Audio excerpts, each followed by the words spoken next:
Make sure there's no more than 3/4 inch play in that belt. Right here is my windshield washer fluid reservoir. It's full and there's no hoses, and the hoses are secure and there's no leaks. You have your coolant, which it was listed on that side, and on some buses it may be on that side, but on this model it's here. You want to check your IR glass, your sight glass, to make sure that it's clear and has fluid in it.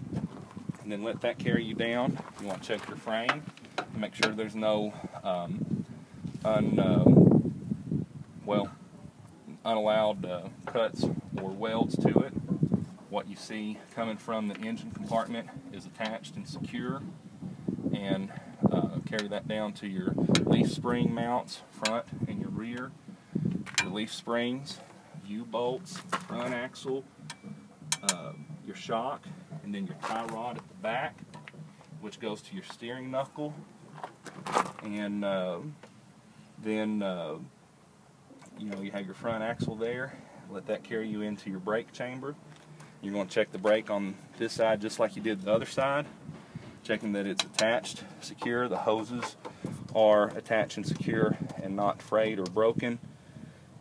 No loose spots. Then you want to check the slack adjuster for no more than 1 inch play.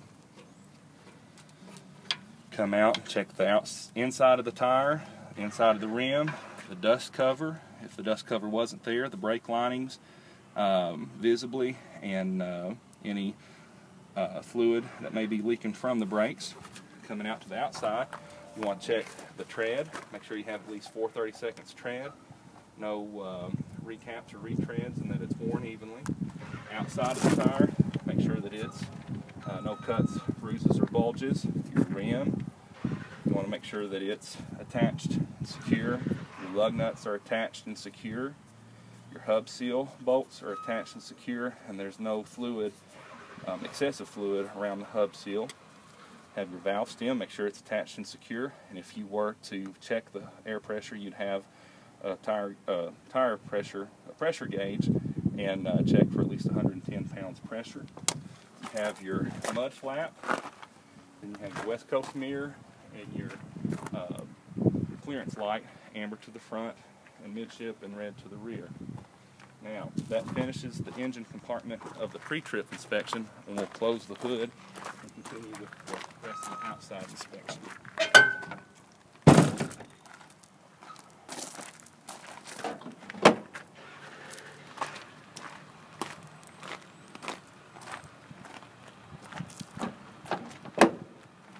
Okay, continuing around to the side of the bus here, you want to check the door, make sure the glass is clean and not broken. All the seals around the door, and the door closes securely, and that the hinges operate smoothly. You have your curb light.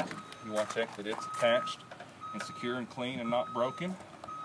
You have your fuel door. You want to make sure it opens and closes freely. And reach in and check your fuel tank, what you can inspect and see of it, in through the fuel door and below. You have your fuel cage, which you also want to check and make sure it's secure and that there's no leaks on the ground. Removing the fuel cap, you want to make sure that the chain is attached and secure and that there's a seal in the fuel cap.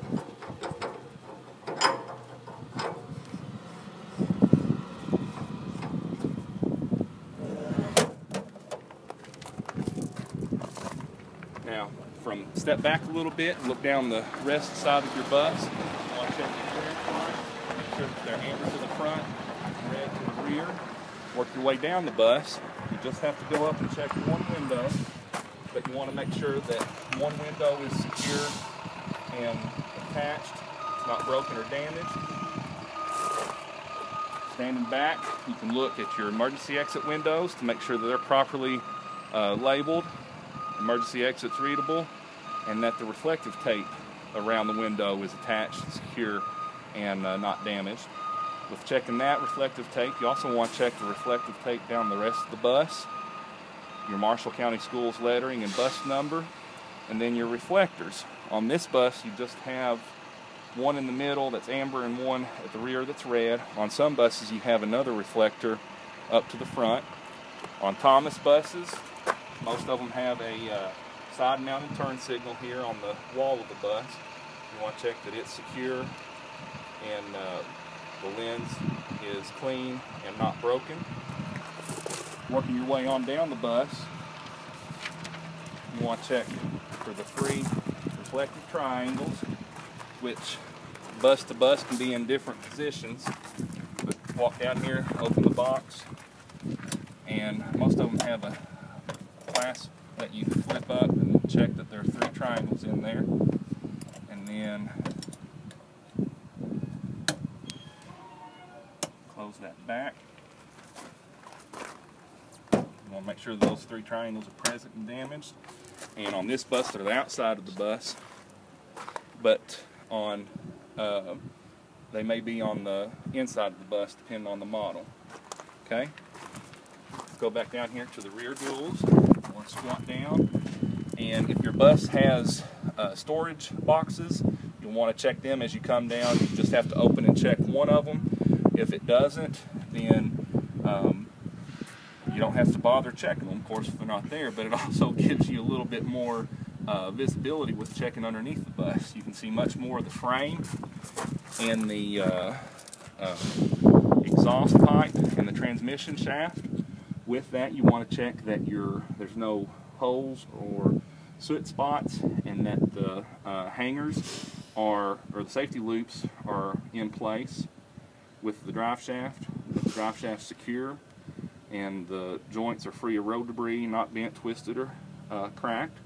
What you can see of the frame, you want to check that there's no breaks or cracks and excessive rust with it. The exhaust pipe is this one that's closest to us underneath the frame. You want to make sure it's securely mounted, hangers in place and secure, no soot marks. And then you want to check the front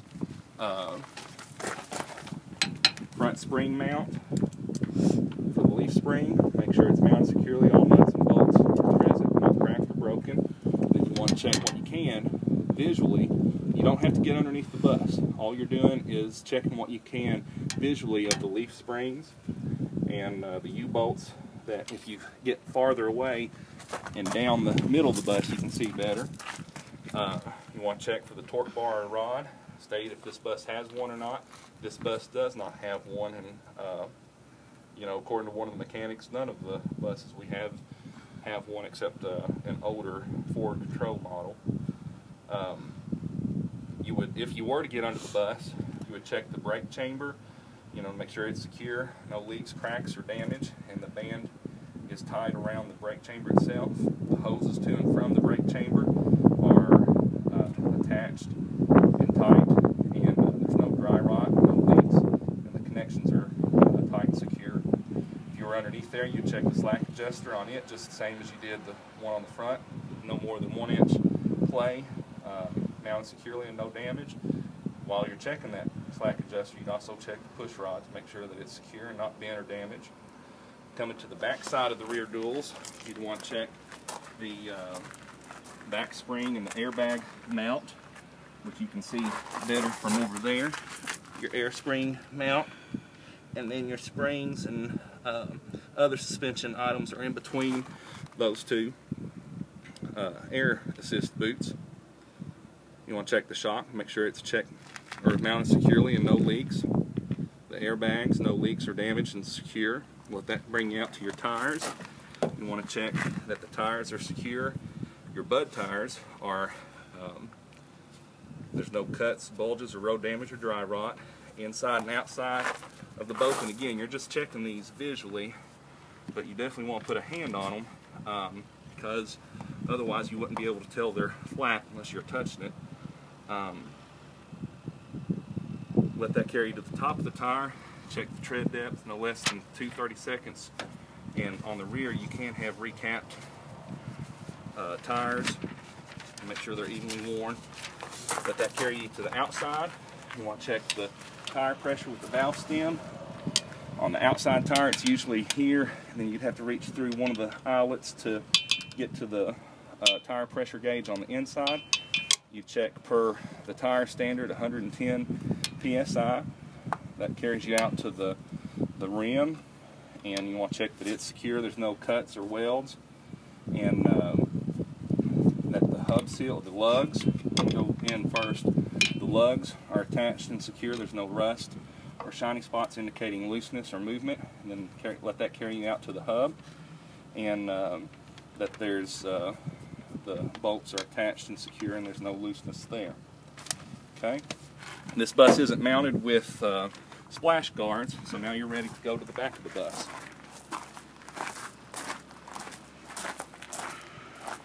At the back of the bus, you're going to check that the back of the bus is the same that you would the front of the bus, from the top down or bottom up. Just be systematic with it. Starting at the top, you want to check the clearance lights. You have 2 on the side and 3 at the top, and at the rear they need to be red. Make sure they're mounted securely, clean, and not broken. Check your amber lights and your big reds. Make sure they're mounted securely, clean, and not broken. Look at your windows. Make sure they're mounted securely, clean, and not broken. And the gasket around each window is attached, secure, and not dry rotted. What reflective tape you have around the bus and the side or the exit door, you want to make sure that it's present and not damaged. You want to check your large brake tail lights, mounted securely, clean, and not broken. Your small brake tail lights, mounted securely, clean, and not broken. And that on they also have an indicator